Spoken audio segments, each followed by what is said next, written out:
Ontmoet Monique. Sy is in weg se stoorkamer besig om 'n paar skryfbehoeftes te kry. Sy is ook 'n grafiese kunstenaar by die tydskrif. Oh, snap. Monique is in donker gehul. Soos baie mense in 'n soortgelyke situasie, vroetel sy rond op soek na 'n flits, of die uitgang. Maar vir nou sit sy vas. As sy maar net 'n weg maglight gehad het.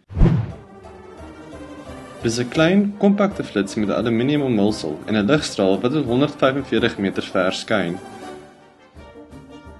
Dit het ook 3 verstellings. Klik 1 keer en die lig brand volsterkte. Klik 2 keer en dit verdof na 25%. Klik dit 3 keer en jy het jou eie private diskoteek. Oeps, nee, wag. Dis die noodflitslig daai. Dis nou vir as jy in die nag op 'n berg verdwaal, of enige ander noodgeval. Daar is ook 'n sakkie en 3 batterye by die flits ingesluit. Die flitslig is 'n ideale geskenk. Gebruik dit as jy in die donker jou pad moet vind, of as jy jou choppies op die kole wil omdraai. Ja, die ligte is weer aan. Dit is hoe Monique sou lyk as sy 'n weg flitslig gehad het. En so lyk sy, sonder een. Moenie in die donker onkant betrap word nie. Kry nou jou weg maglight. Dit het 'n lewenslange waarborg.